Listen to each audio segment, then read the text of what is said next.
Good morning, John, and happy Pizzamas. As I think you expected, people have been enjoying your green screen time. They're calling it John Green Screened. It's a thing. It's beautiful. But I want to skip back another video to the almost incalculably distant Friday video that I did, in which I used the word diphthong, which unfortunately does not exist. The word I was going for was diphthong, which is also really great. I have pronounced and spelled diphthong wrong for at least a decade. I am not embarrassed about my misunderstanding with the diphthong word, and I want to know why. In college, I did an oral presentation on Leon Battista Alberti, who is a mathematician and architect and artist of the Renaissance. Super cool dude, if you ever want to learn about him. He designed a great number of the fronts of buildings in Florence. Those fronts of buildings are called that word, which I said, for the entire presentation, facade. Like 26 times I said facade, and I knew something wasn't going well, but I just powered through, you know, and then found out later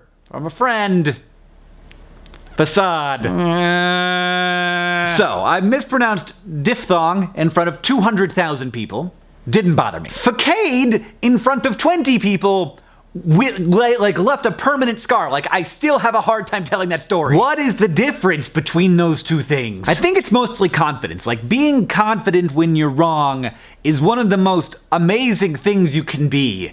It's wonderful if you can pull it off, which is impossible. I don't mean confidence in believing a thing that is wrong and continuing to believe a thing despite knowing that it's wrong, which some people are really into. I mean finding out you're wrong, knowing you're wrong, and being confident in your understanding of your own wrongness. When you see somebody be super wrong and be like, whatever. Oh, I was wrong. Yeah, thanks for letting me know. You're like, that person is cool. They're cool. How do I get that? Feeling fine about being wrong is the logical way to feel because, as I have pointed out in previous videos, I am a towering mountain of ignorance and all simplicity is a lie. Even when you're right, you're a little bit wrong. Getting to a place where I feel comfortable enough with myself to have internalized that truth, even a little bit, has been a lifelong process. And really, it only works when I'm in places and with people who I trust and know and understand and feel good about and feel confident around, which is the case here on the Vlogbrothers channel in Nerdfighteria. Embarrassment really isn't about being wrong, it's about feeling wrong. And it is hard for me to feel wrong here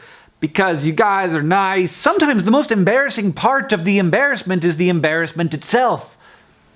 That's weird. In the comments of my Friday video, I owned up and I said that I mispronounced diphthong, just like John recently mispronounced hectaker, and I asked people to tell me about their hectaker moments, and I read through them just before I made this video, and it was wonderful. There's like 300 replies, and they are all hilarious and wince-inducing, but several of them were also facade, which made me feel better about myself. And I think in general, that thread was cathartic for all of the people who participated in it. Being wrong is part of what it is to be a person. And you have to work on how to be wrong without feeling wrong. I think that thread was a good start, so I'm gonna ask all of you, if you got a little time, tell us an embarrassing thing that has happened to you. We can read about it and feel better about ourselves, knowing that everyone does dumb things. But I think owning it is the #1 thing you can do, and I think the other thing you can do is let people know who are admitting to their embarrassing things that have happened to them, that they're awesome, and that that's hilarious, and not to worry about it. That's hopefully what's going on in the comments.